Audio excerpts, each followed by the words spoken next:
오늘 저희들이 보게 된 말씀은 마태복음 7장 13절에서 14절까지 말씀인데 여러분들이 너무 잘 알고 있는 말씀인데요. 좁은 문으로 들어가라 라고 하는 말씀으로 오늘 본문 말씀을 삼고 저희들이 한번 좁은 문은 무엇이고 넓은 문과 넓은 길은 무엇일까 라고 하는 부분을 저희들이 볼 수 있도록 하겠습니다. 결국은 좁은 문으로 들어가라고 말씀하신 거 보니까 우리가 우리의 신앙생활의 삶이라고 하는 내 여정의 그 길이 이게 좁고 좁은 문이고 또 좁은 길이구나라고 하는 것을 저희들이 어느 정도는 눈치를 챕니다. 이 말씀을 듣고요. 그러면은 멸망에 이르는 그 문, 넓은 문 그리고 넓은 길 이건 또 어떻게 우리에게 해석되어야 되나 라고 하는 부분을 오늘 저희들이 볼 수 있도록 하겠습니다. 함께 한번 말씀을 한번 읽도록 하도록 하겠습니다. 좁은 문으로 들어가라. 멸망에 이르는 문은 넓고 그 길이 널찍해서 그리로 들어가는 자들이 많으나 생명에 이르는 문은 좁고 그 길이 험해서 그곳을 찾는 자들이 적다. 이렇게 말씀합니다. 자, 그래서 설교 제목을 여러분들에게 선택하세요 사는 길을 이렇게 이 말씀으로 제가 그 제목을 잡았습니다. 그러니까 믿지 않는 자들에게 얘기하는 게 아니라 우리 성도들한테 얘기하는 일이기 때문에 너희들이 그리스도의 제자라면 이 길을 선택해야 가야 사는 길인 것이지 너희들 이 다른 길을 선택해서는 너희들에게 멸망이 기다리고 있다라고 하는 경고와 함께 우리에게 권면을 하고 계시는 예수님의 말씀입니다. 그러니까 우리가 선택해야 될 길은 한 가지 길밖에 없어요. 그래야 살 수 있어요. 그러니까 그 삶의 선택의 길을 넓은 길로 편안하게 갈 것이냐 아니면 좁은 길로 갈 것이냐. 장로교에서 한번 구원받으면 영원한 구원이다 이렇게 생각하니까 한번 구원 받았으니까 너는 어떻게 살든지 간에 구원을 받아. 이러한 교리라고 하는 것은 좀 우리가 고려를 하고 그런 식의 그 구원이란 존재하지 않는다. 만약에 그런 식의 구원이 있다면 뭐 이게 선택하라고 할 이유도 멸망의 길을 우리에게 가르쳐 주면서 그게 가지 말라 할 이야기가 없는 거죠. 우리도 항상 멸망으로 갈 수 있는 길을 선택하며 갈 수 있는 교회들도 있을 수 있고 성도들도 있을 수 있다. 그러니 너희들은 정신을 바짝 차리고 그리스도인이라면 어느 길을 가야 되는지를 분명하게 네 중심에 잡고 그 길을 따라가야 된다라고 얘기하는 것을 저희들이 알 수 있습니다. 오늘 본문의 말씀을 통해서 하나씩 한번 보도록 하겠습니다. 자, 저희들이 저번 시간에는 그 인크루지오 구절을 통해서 율법과 선지자 그래서 5장 17절에서부터 저번 시간에 봤던 그 부분에 대한 결론을 봤었고요. 오늘의 결론은요. 산상순의 앞 5장서부터 8복서부터 심령이 가난한 자는 복이 있다. 여기서부터 시작해서 저번 주까지 봤었던 거기까지의 말씀의 결론을 저희들이 보게 되겠습니다. 이 결론을 말씀하시는데 이 네 가지를 말씀을 하세요. 그러니까 결론이니까 우리가 어떻게 들어야 돼요? 굉장히 중요한 우리에게 주시는 핵심적인 말씀들이 들어있겠구나 라고 하는 생각을 가지셔야 되죠. 그죠? 좁은 문으로 들어가라 라고 하는 본문은 오늘 보게 될 본문이고요. 거짓 선지자들을 조심해라. 좋은 열매와 나쁜 열매로 그것을 구분하게 될 것이다. 두 가지의 모습을 저희들에게 얘기하고 있습니다. 주님을 부른다고 하나님 나라에 다 들어가는 거 아니다. 이 얘기는 그때 당시에 예수님이 말씀하셨다고 하는 얘기는 나더러 주여 주여 니네들이 다 그렇게 하지만 너희들 하나님 나라에 그런다고 들어가는 게 아니다. 그러면 어떻게 해야 우리가 들어갈 수 있습니까? 라고 하는 심각한 우리에게 주어지는 그 도전적이고 경고적인 말씀을 우리에게 주시는 세 번째가 있고요. 네 번째는 너희들이 내가 지금까지 한 이 말들을 너희들이 다 들었을 것이다. 그러니 너희들은 이거를 듣고 끝낼래 아니면 들은 것을 행하는 것으로 끝날래? 라고 하는 것으로 말씀을 하시는 거예요. 그래서 듣고 행하겠다라고 하는 반석 위에 집 지은 자와 모래 위에 지은 집을 예수님께서 비교하시면서 어느 것이 없어져 버리는지, 그러니까 오늘 얘기하는 것처럼 멸망되어져 끝이 나는 것인지, 그리고 어디에 세워져야 되는 것을 세워져야 남아 있는 것인지에 대한 부분을 예수님께서 말씀하시는 것으로 말씀을 맺습니다. 자, 그리고 난 다음에 마지막 결말을 말씀하시는데요. 무리들이나 제자들, 특히 무리들이 예수님의 산상수훈을 전부 딱 듣고 난 다음에 반응을 딱 보이세요. 그 사람들이 뭐라고 얘기하느냐? 권위 있는 말씀에 놀라는 모습의 무리들의 반응을 마지막으로 이야기를 하면서 산상수훈이 끝이 납니다. 우리가 산상수훈 마지막까지 왔다는 거죠. 결론을 보는 거고요. 그럼 이거 끝나고 뭐가 나온다고 그러겠어요? 저희들이 얘기했던 것처럼 가르침과 그 다음에 기적이 등장하는데, 가르침이 7장에서 끝나기 때문에 이제는 8장서부터 9장은 뭐가 나와요? 9가지의 기적이 등장을 합니다. 그 앞에서 말씀드렸던 거, 인크루지브에 따라 그렇게 마태가 글을 써놓은 거죠. 자, 이제 말씀 본문으로 들어가서 저희들이 이 본문의 말씀들을 좀 보도록 하겠습니다. 좁은 문으로 들어가라. 이거 명령을 하신 거예요. 우리 보고 명령을 하고 드린 다음에 왜 멸망의 문과 생명의 문이 어떻게 다른지를 우리로 하여금 알게 하시려고 말씀을 주시는 거죠. 좁은 문으로 들어가라, 이 명령을 하고 있습니다. 그러니까 우리 그리스도인들은, 우리 교회 공동체는 좁은 문으로 가야 되는 거구나 라고 하는 거예요. 멸망에 이르는 문은 넓고 그 길이 널찍해서 그리로 들어가는 자가 많으나, 이렇게 얘기하고 있습니다. 그러나 반대로 생명에 이르는 문은 좁고 그 길은 험해서 그것을 찾는 자들이 적다, 이렇게 얘기합니다. 그러니까 우리가 신앙생활을 나이브하게 해서는 매일같이 하는 그 형식적인 생각으로 하나님을 믿는다고, 예수를 믿는다고, 난 구원받았으니까 라고 하는 의식으로 우리의 삶이 사라져서는 안 된다라고 하는 걸 얘기를 하는 거예요. 내가 항상 나 자신을 돌아다보고 내가 이 넓고 널찍한 이 길을 가고 있는 건 아닌가? 라고 하는 생각을 해야 되는 거죠. 여기서 얘기하고 있는 이 멸망이라고 하는 단어는요, 영원한 구원과 정반대의 그런 단어예요.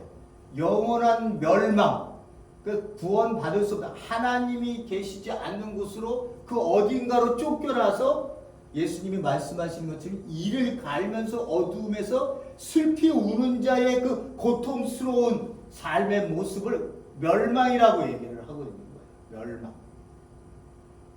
그래서 그 멸망이라고 하는 단어와 생명이라고 하는 단어를 이렇게 이제 대조를 하시면서, 이렇게 멸망에 이르는 문은 넓고 그 길은 널찍해요. 그러니까 사람들이 다 널찍하고 가기 좋은 길을 원하지 이 좁고 험악한 길은 안 가려고 한다는 거예요. 그래서 보세요, 여기 찾는 자들이 적다, 이렇게 얘기합니다. 제자들이 이렇게 물어보죠. 구원을 받는 자가 적으니까? 이렇게 얘기할 때 적다라고 했을 때 적다라고 생명의, 멸망의 길을 갈 것이냐 생명의 길을 갈 것이냐, 이것은 사망의 길을 갈 것이냐 생명의 길을 갈 것이냐라고 하는 본문의 말씀들은 구약에서도 등장을 해요. 잠깐 말씀을 드리고 빨리 넘어가도록 하겠습니다. 예레미야 21장에서 보면 여호와께서 가라사대 백성에게 이렇게 얘기를 해라. 너희들 앞에 생명의 길과 사망의 길을 내가 너희들 앞에 두었다.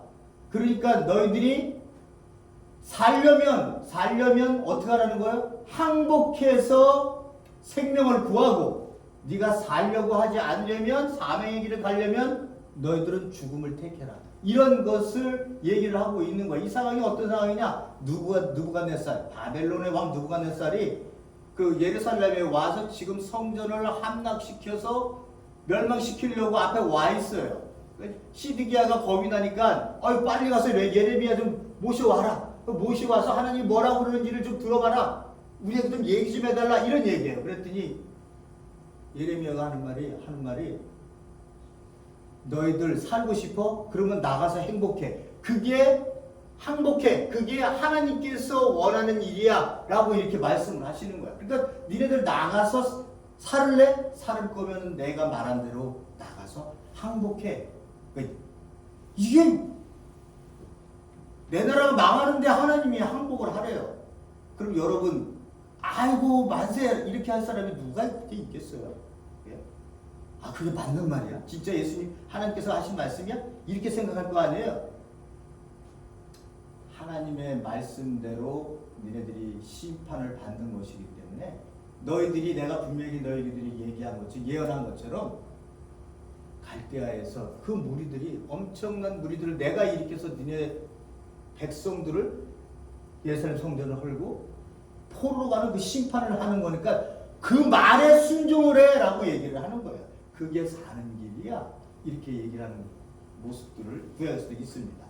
신명기에서도 보면 모세가 이제 그 광야에 가나안 땅에 들어가기 전에요. 가나안 땅에 들어가기 전에 백성들을 불러놓고 생명과 사망의 길을 말씀하십니다. 복과 저주를 내 앞에 두었다. 그러니까 생명과 사망, 복과 저주. 결국은 생명을 택한다는 건 복을 얻는다는 것이고 사망을 택한다는 건 저주를 택한다는 거 아니에요. 그죠? 그러니까 저주가 너 앞에 있다고 하는 거 아니에요. 그러니까 너와 내 민족이 살기 위해서 뭘 택하라고요? 생명을 택해라 라고 하는 거예요. 생명을 택하면 너희들에게 복을 하나님께서 공동체에 줄 것이다. 어느 한 사람을 주겠다고 하는 게 아니에요. 공동체에 내가 너희들에게 복을 주겠다고 하는 거예요. 이 공동체가 복을 받는다라고 하니까 뭐 돈 많이 우리가 뭐 잘 살 거다 이런 얘기가 아니라 하나님이 원하시는 그 공동체를 통해 드러나려고 하는 뜻이 있어요. 그 뜻대로 너희들이 기뻐하는 하나님의 모습대로 그 공동체에 너희들의 행복한 삶을 너희들이 드러나며 그것을 살며 그것으로 행복해 할 거라고 하는 그것을 말씀하고 그걸 복이라고 얘기해. 거기에 너희들이 먹을 것을 걱정하지 마. 내가 매년마다 너희들에게 풍요로운 것으로 너희들을 채워줄 거야 라고 하는 것을 뒤로 따라오는 거예요. 삶이 안 되는데 어떻게 하나님이 거기다 대고 물질을 주세요. 더 망가지는 거예요. 더 망가지는 거예요. 그러니까 너희들이 생명을 살려면 복을 얻으려면 생명을 택해야 된다. 이스라엘 백성들이 이거를 잊어버린 거예요. 이 본 뜻을 이해하지 못하고 결국은 율법만 붙들고 지키면 된다고 생각했던 거예요. 멸망이라고 하는 단어를 제가 봤습니다만은 여기서 얘기하는 거죠. 예수님께서 말씀하시는 것처럼 아버지의 이름으로 그들을 보존하고 지켰나이다. 하나도 멸망치 않고 하나님의 자기 제자들이 얘기하는 거죠. 멸망의 자식만 그들만 하나님께서 그들을 버리셨다. 그 자식들만 있습니다. 한뜻에 이 멸망의 자식을 썼고요. 여기서도 빌립보에서도 보면 아무의 일이든지 대적하는 자를 두려워하지 아니하는 이 일을 듣고자 함이라 너희에게는 멸망의 증거요. 저희에게는 멸망의 증거요. 너희에게는 구원의 빈건이 빈건은 증거라는 뜻이죠. 저희는 누구예요? 이방인 믿지 않는 자들에게는 멸망의 증거요. 너희에게 하나님을 믿는 자들에게는 교회 공동체는 구원의 증거다. 하나님께로부터 났다는 것이다 라고 하는 것을 이야기하고 있습니다. 이게 대조를 하면서 이 멸망이 어떤 의미인지를 예수님께서는 분명히 말씀을 하고 계시는 것을 볼 수 있습니다. 자, 제가 이제 별짓을 다 하죠. 이제 이런 것들도 막 써놓고 그게 제 파워포인트를 제가 잘 못하는데 이거 여러 가지 맞추다 보니까 쉽더라고요. 그 생각을 딱 떠오르는데 이걸 어떻게 한번 단어들을 한번 다 열거를 해볼까. 산상수훈에 나오는 이야기들. 그래서 제가 생각나는 대로 막 적었어요. 이 중심에는 하나님의 나라가 있죠. 그죠? 하나님의 나라가 있습니다. 하나님의 나라를 선포했기 때문에 이 따라 나오는 단어들이야. 더 나오는 산상수훈, 팔복, 황금열, 그의 나라와 의를 구하는 것. 뭐 이런 것들은 하나님의 나라가 예수 그리스도의 입을 통해서 선포되어져서 그 나라가 시작되었을 때 그 나라의 백성들이 그 나라 안으로 들어와 하나님의 통치를 받게 되면 그들이 어떻게 살아야 되는지에 대한 자기의 정체성의 부분들을 이 땅 위에 드러내면서 살게 될 것이다 라고 하는 거예요. 그런 것들이 예수님께서 말씀해 산상수훈의 이 팔복의 삶의 모습도, 그리고 그의 나라와 의를 구하는 모습도, 원수를 사랑해야 되는 모습도, 그리고 자기를 부정적으로 자기를 부정해서 타인을 위한 삶을 살 수도 있는 일들이 생길 것이고요. 더 나오는 이가 뭔가 이 세상 사람들이 사는 뭐 어떤 그 자기네들이 이거는 일반 사람들이 지키는 거냐, 하나님께서 내신 그 일반적인 공동의 선이에요. 공동의 선. 이거 깨어지면 우린 정말 못 살아요. 이 공동의 선을 그래서 불교든 기독교이든 뭐 감리교든 그 마호메시든 원불교든 관계없이 이 공동의 선을 지키기 위해서 나라가 위험하거나 또는 백성들이 갈 곳을 몰라 할 때 앞에 나와서 선언을 해요. 우리가 지켜야 될 공동의 선이 있으나 이거 무너지면 안 됩니다 라고 하는 하나님이 내신 일반 은총 속의 공동의 선이 있어요. 우리 그리스도인들은 근데 그걸 넘어서서 사는 사람들이에요. 그걸 넘어서서 사는 사람. 그런 의도를 우리에게 요구하고요. 그러니 삶의 자세가 전환되어질 수밖에 없죠. 그러나 세상 사람들이 사는 것처럼 세상적 염려 속에 사는 사람들, 자기 중심적에 갇혀 있는 사람들, 유대인들의 율법 행함, 종교적 행위, 파워를 가지려고 하고 부와 권력, 이게 하나님의 축복으로 떠들어댔었던 모습들은 우리 그리스도인들이 하나님 나라의 백성이라면 이렇게 살아서는 안 된다고 하는 것을 우리에게 보여준 반대의 하나님의 백성과의 반대의 모습들을 이렇게 거뭇게 제가 색칠을 해놨습니다. 자, 보세요. 제가 이제 말씀을 드려볼게요. 여러분, 예수님이 지금 말씀을 하세요. 뭐라고 말씀하세요? 넓은 문으로 들어가지 마라. 멸망의 문으로 들어가지 마라. 이게 문하고 길은요, 대부분의 신학자들이 어떻게 얘기하냐면 길을 갔는데 마지막 문이 등장했다 이렇게 생각을 해요. 저도 봤을 때 그게 맞는 말이죠. 그 철로 역정을 봤을 때도 그 길을 다 도로가 예루살렘의 그 천성의 그 도성에 도착하는 걸로 생각되어지는 거 아니에요? 그런 것처럼 좁은 길을 갔더니 좁은 문으로 마지막 완성의 문을 들어가는 것으로 이 본문의 말씀을 해석을 하고 있습니다. 그러면 유대인들이요, 예수님께서 지금 이 말씀을 하시면서 좁은 문으로 들어가라고 이 말씀을 하시면서 멸망에 이르는 문이 뭐라고 생각을 하셔서 예수님께서 그들에게 멸망의 문으로 가지 마라 이렇게 얘기를 했겠어요.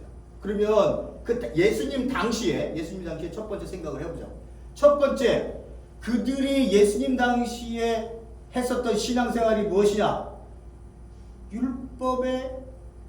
율법을 내가 행함을 통해서 의를 얻어 구원을 얻는다고 하는 것으로 첫 번째 온 백성들, 종교 지도자들과 함께 온 백성들이 이거를 따랐어요.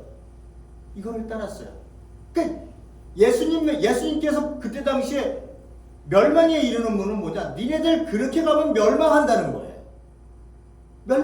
거예요. 그죠? 그러니까 어떻게 살아야 된다는 거예요? 너희들은 율법을 행한다고 해서 의가 되어 구원에 이른다고 생각하는 그 넓은 문을 간다고 생각하고 거기에 하나님께서 너희들에게 말씀을 주셨다고 생각하는데 아니라는 거죠. 왜 아니라는 거예요? 새로운 시대에 누가 왔다는 거예요? 하나님의 나라가 선포되어 메시아이시다 하나님이 하나님 나라를 선포함을 통해서 이제 그 나라 백성 안으로 들어오지 않으면 너희들 구원이 없다는 거예요. 멸망의 문으로 가고 있다는 거예요. 뭐가요? 율법주의를 행함을 통해서 의를 얻어 구원을 얻겠다고 하는 것을 넓은 의미로 예수님께서 이 말씀을 듣고 있는 제자들과 함께 무리들, 나중에는 이런 말씀들이 그 대상이 누구예요? 바리새인들과 서기관들, 이런 사람들에게 해당되는 이야기였어요. 두 번째는 뭐예요? 메시아를 기다렸어요. 모든 백성이 그때 다 예수님 당시에 그 메시아 사상이 얼마나 팽배했는지 몰라요. 언제 누가 등장할 것이냐라고 하는 것에 굉장히 예민해 있었던 상황이에요. 니네들 그렇게 힘을 가진 자가 등장, 다윗과 같은 막강한 파워가 와갖고 지금 이 로마로부터 우리를 구원해 주기를 이스라엘 백성들은 원했던 거 아니에요, 그죠? 그러니까 로마의 힘보다도 더 큰 힘을 가진 자가 등장을 해서 힘이 와서 힘을 무너뜨리기를 원해서 이스라엘 백성들은 그 다윗의 계통으로 나오는 막강한 파워를 가진 그 메시아를 기다렸어요. 멸망으로 가는 놈이라는 거예요. 그렇게 니네들이 생각하고 있기 때문에 너희들은 500년 동안 힘으로 너희들을 짓밟았던 이 제국의 삶의 모습이 하나님이 원하시는 삶의 모습이라고 너희들은 그렇게 짓밟히고 살아왔음에도 불구하고 아직도 힘으로 뭔가로 힘을 깨치겠다고 생각하고 있느냐, 이런 얘기죠. 그들은 그게 멸망으로 가는 길인지 모르는 거예요. 영원한 제국이 어디 있어요? 영원한 제국이 어디 있어요? 예? 아시리아가 섰을 때 아시리아가 그 제국이 멸망할 거라고 누가 생각했어요? 바벨론이 그거 썼어요? 페르시아가 썼어요? 헬라가 썼어요? 로마가 썼어요? 어느 나라가, 어느 제국이 지금까지 영원하게 있었던 나라들이 없어요. 200년, 300년 못 다 넘어지는 거 아니에요? 미국이 영원할 거라고 생각하세요? 그런 건 없어요. 중국이 영원할 거라고 생각하세요? 소련이 러시아가 영원할 거라고 생각하세요? 그런 거 없어요. 100년 후가 지나가면 어디가 어떻게 될지 아무도 몰라요. 제국도 무너지는 판에 이 조그마한 나라 한 나라가 제국처럼 자기가 굴게 되면, 예? 하나님은 그런 나라들을 놔두시지 않으세요. 시대가 변하면 새로운 준비되어진 나라로 옮겨지는 거예요.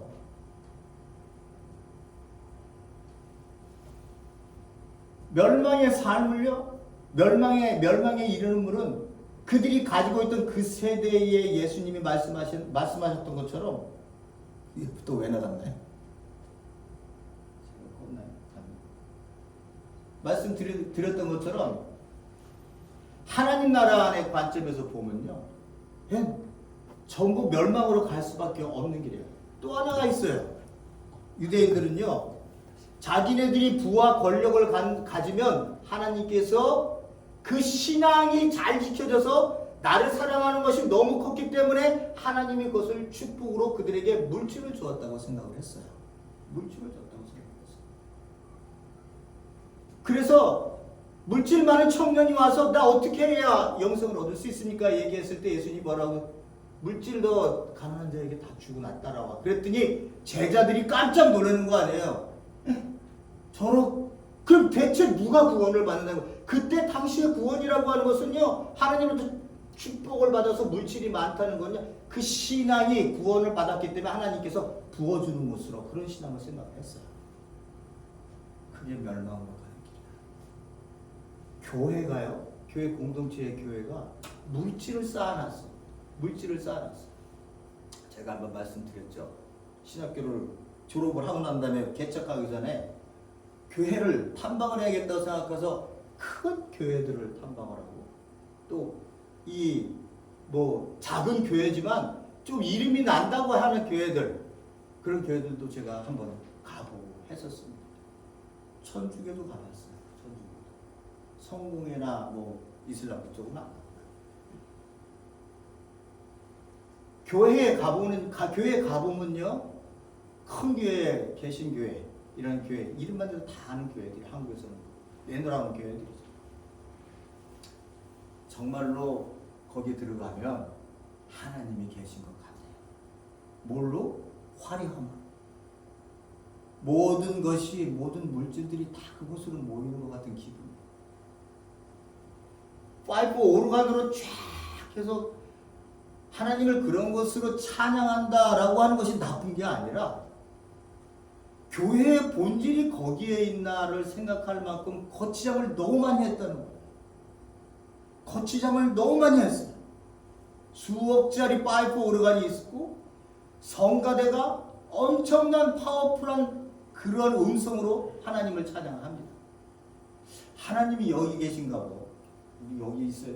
나도 여기나 이 교회 나와야 되겠네. 이렇게 생각할 정도로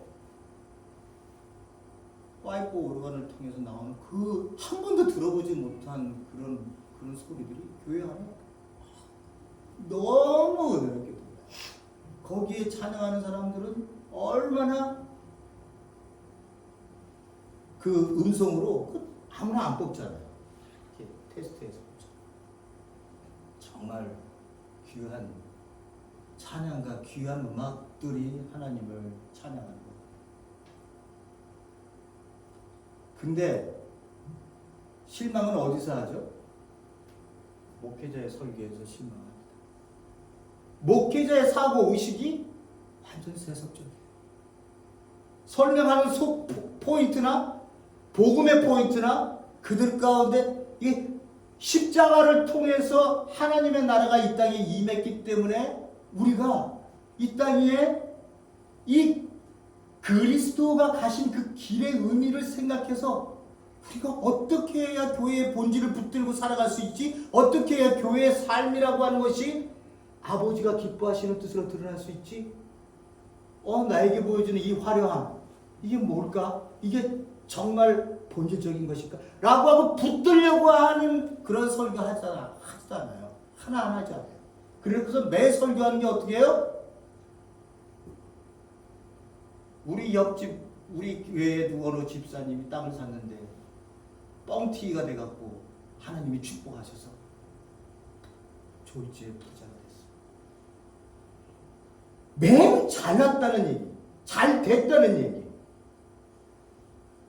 예수님 당시에 제가 뭐라고 말씀드렸어요? 하나님으로부터 구원을 하고 복을 받고 신앙생활을 잘하고 있다고 하면 물질이 그들 가운데 하나님이 공급하셔서 부자가 됐다고 생각을 했어요. 멸망의 길인 거예요. 멸망의 길인 거예요. 교회에 아무리 불을 하늘같이 쌓아놓는다 하더라도 그건 멸망의 길인 거예요. 이게 하나님으로부터 줬다고 생각하는 그 세속적인 사고의식의 반로가 만몬주의적 사고의식, 자본주의에서 깨어나지 못한 사고의식이에요. 그게 하나님 나라와 다른 점이에요. 하나님의 나라는 그렇게 설교하지 않아요. 예수님은 한 번도 그렇게 말씀하시지 않았어요. 네가 나를 따라오려면 어떻게 하라고요? 우리 와이프를 부인하는 게 아니에요. 제가 자기 부인 자꾸 했더니만 야, 너 와이프를 왜 이렇게 부인을 하냐? 그게 아니라 내 자신을 부인하고 어떤 누구를 십자가를 지라 하시잖아요. 십자가. 거기에 내가 부를 생각해요? 아니에요. 하나님이 나와 함께 하신다는 것만 생각해요. 그래서 하나님이 나의 부족하고 어려운 것들을 채워주시면서 채워주시면서 내가 그것에 만족해하면서 세상 사람들하고 내가 불을 비교하면서 아이고 세상 사람들은 11조도 안 하지 나는 11조 하는데 하늘의 모든 건 열어서 다 준다며 왜 안 되는 거야? 근데 그리스도인들은 왜? 지금 그렇게 그 말이 맞다면요 우리는요 지금 세상 사람들보다 평균 이상을 살고 있어야 돼. 여기 살고 있어야 돼. 그 말씀대로 됐다며 아무거나 한마디 하나님한테 하나님 말씀을 아무렇게나 해석해갖고 아무렇게나 성도들한테 주면 안 된다는 거예요. 그게 그런 얘기예요. 그게 사도 바울 이야기를 한번 해보죠. 사도 바울이 뭐라고 해요? 나는 날마다 죽습니다. 나는 날마다 죽음의 위협을 당합니다. 이게 좁은 길이에요. 좁은 길. 왜? 좁은 길이란 어떤 길이에요? 예수님이 그 길에 모범을 보이신 길이에요. 예수님이 첫 번째로 그 모범을 보이신 아버지의 뜻대로 십자가의 길을 가는 모습. 아버지께서 주신 사명을 이 땅에 끝마치고 가기 위해서 자기의 것을 백성들이 나를 잡아서 내가 너희들을 먹이니까 백성들이 나를 잡아서 왕으로 삼으려고 했을 때 예수님은 멀리 산으로 가셔서 함께 고독 속에 자기의 갈 길을 위해 기도하셨던 분이에요. 그런 분이 머리 둘 것도 없던 그분이 뭔 물질이 그렇게 필요하셨겠어요? 필요해서 먹을 수 있는 하루의 양이 그들에게 주어지면 그것으로 만족해하며 자기의 길을 사셨던 분이 예수님이세요. 그 길을 가셨던 첫 번째 좁은 길의 선구자가 예수님이에요. 우리 보고 그 좁은 길로 들어가라고 얘기하는 거 아니에요? 좁은 문으로 가라고요? 근데 우리는 그거 싫어하죠. 아까 뭐라고 보니까 뭐라고 말씀하십니까? 그 길을 찾는 자가 적다. 찾는 자가 적다는 거예요. 찾는 자가. 안 찾아요. 그냥 이대로 살다가 죽을래. 그러면 천국 가겠지. 이 의식이 우리 안에는 너무 틀에 박혀 있어요. 내가 하나님의 백성이라고 하는 이 정체성에 대한 부분들을 우리가 너무 생각하고 산다. 사도 바울이 그래서 뭐라고 얘기했냐? 나는 날마다 죽습니다, 형제 자매 여러분. 왜 죽을까요? 내가 살아 있으면 내 안에 계신 예수 그리스도의 십자가가 드러나지를 않아요. 내가 살아 있는데 어떻게 드러나겠어요? 그러니까 자기는 복음을 전하는 일에 있어서 나란 없다. 삶의 신앙의 길에 그리스도만 있다는 거예요. 그리스도. 그것을 아는 것 외에 다른 것을 아는 것을 내가 이제는 하지 않겠다는 거예요. 내가 가지고 있었던 뒷 백그라운드, 뒷 배경, 세상 사람들이 부러워하는 이 배경 다 배선 똥이었다. 다 버린다. 고상한 그리스도를 아는 것 외에는 결코 내가 이제는 알지 않아요. 갈라디아서 6장 17절에 보면 이후로는 누구든지 나를 괴롭게 하지 마라. 내가 내 몸에 예수의 흔적을 지니고 두들겨 맞았죠. 잠 못 잤죠. 굶주렸죠. 돌멩이에도 맞아봤죠. 이게 영광인 자기의 상처예요. 내가 그리스도를 믿었기 때문에 내가 이 고통을 받고 매도맞고 상처가 생기는 거지. 한 번도 그 길을 걸으려고 시도하지 않고 넓은 길 속에서 그냥 뭉쳐서 그냥 묻어서 가려고 하는 사람들, 교회 와서 예비만 드리고 가려고 하는 사람들, 그리고 집에 가서는 그냥 한 시간이 딱 자기가 다 했다는 거죠. 한 시간 앞에 제가 하나님께 기도 다 예배 드리고 다 끝났습니다. 제가 할 일 했네요 라고 생각해서 묻어가려고 하는 그리스도라고 하는, 자기가 그리스도라고 얘기하는 사람들, 이런 사람들에게 예수님께서 요구하실 거예요. 너 나를 위해 네 몸에 가진 흔적, 상처 있어? 나를 위해서 너 뭐 했니? 교회만 왔다 갔다 했니? 왜 이렇게 물으실 거야? 그때 우리가 뭐라고 말씀하셔야 되는 거예요? 우리는 여러분들이나 저나 우리 모두는 우리의 신앙 고백이 있어요. 하나님 앞에 섰을 때 하나님, 제가 부족하지만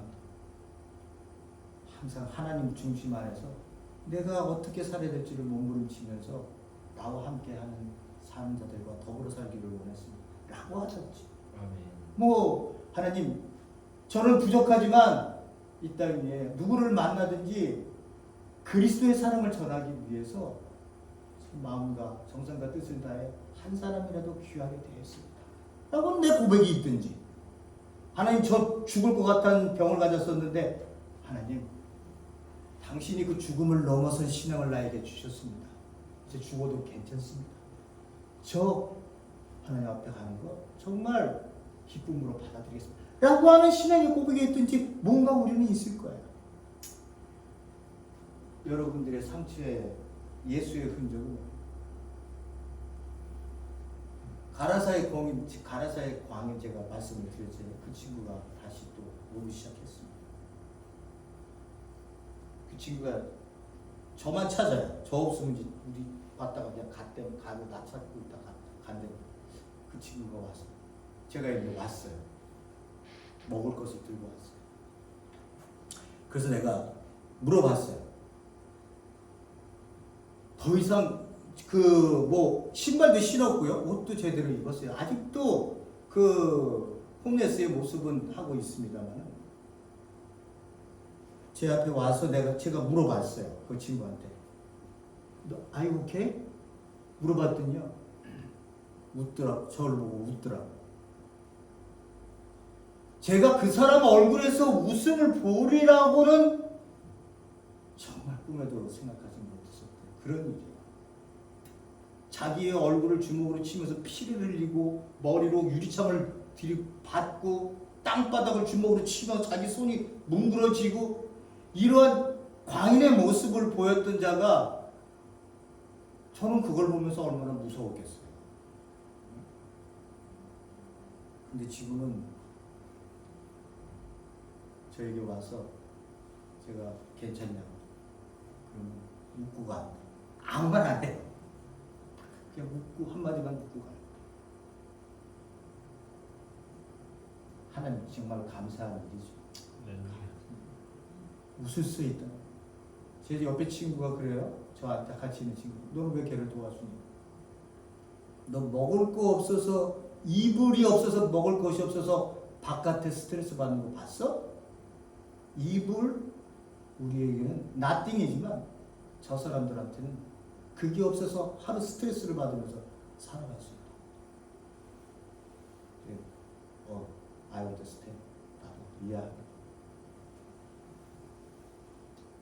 삶을 살으라고 우리에게 삶을 주셨는데 이스라엘 백성들은 그게 의가 돼서 자기네들은 넓은 길을 가고 있었습니다.